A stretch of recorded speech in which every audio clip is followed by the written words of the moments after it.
Leo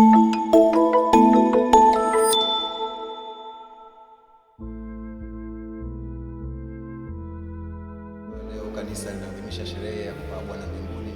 Baada ya Kristo kufufuka na kuimarisha wafuasi wake kwa siku 40, sasa anapaa mbinguni kwa Baba kwenda kupokea utukufu wake na kutuandalia makao. Katika sherehe hii ya kupaa kwa Bwana tunaadhimisha Yesu kuingia katika utukufu wake kama Mungu na mwanadamu. Hatuadhimishi kupaa kwa Bwana kama kwa kutoka katika dunia hii na kwenda mbinguni, maana mbinguni si mahali bali ni hali ya utukufu. Kupaa kwa Bwana maana yake ni kurudi katika utukufu aliokuwa nao mwanzo pamoja na Baba yake kabla hajatoa mwili na kushuka duniani. Kwa kuingia katika utukufu, Yesu hakungwi tena na muda wala mahali. Yupo kila mahali na kwa nyakati zote. Yupo hapa sasa hivi na pia yupo mahali pengine pote, na wanaweza kumwona, kutambua uwepo wake ni wale tu wanaomwamini. Wapendwa, Kristo alipaa mbinguni kwa faida yake mwenyewe na pia kwa faida yetu sisi. Mosi, kwa faida yake mwenyewe, ilibidi Kristo aende kupokea tuzo kwa kazi yake baada ya kumaliza ukombozi wa dunia. Dunia haikuwa makao yanayofaa mwili wake kwa utukufu baada ya kufufuka. Katika kitabu cha Ufunuo wa Yohane tunasoma, mwana-kondoo aliyechinjwa anastahili kupokea uwezo, utajiri, heshima, nguvu, utukufu na sifa.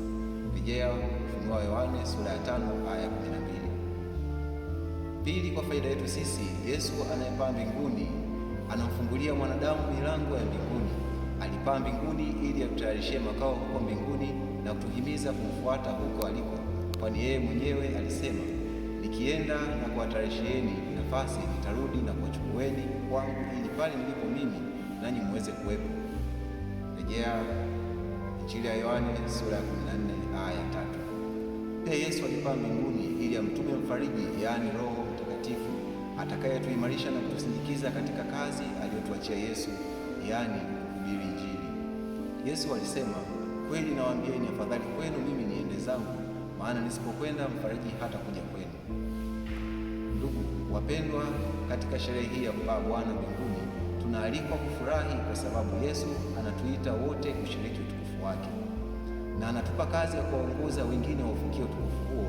Ndiyo maana masomo ya leo, haswa Injili, inatukumbusha juu ya agizo alilotuachia Bwana wetu Yesu Kristo akisema, nendeni duniani kote mkawafanye mataifa yote kuwa wanafunzi wangu, mkiwabatiza kwa jina la Baba na la Mwana na la Roho Mtakatifu, na kuwafundisha yale niliyowaamuru.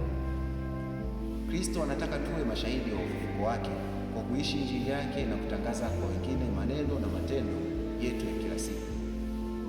Kwa ubatizo wetu tumefanywa kuwa manabii, kumbe tunaalikwa kushuhudia ukweli ambao ni Kristo mwenyewe na kuhubiri neno la Mungu pasipo kuona haya wala kuchoka.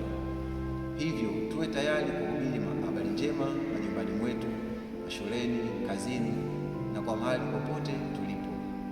Kupaa kwa Bwana wetu Yesu Kristo pia kutukumbusha kuwa duniani si makao yetu, bali tupo safarini kuelekea katika maisha ya milele Kristo aliko, kwani ameenda kutuandalia makao.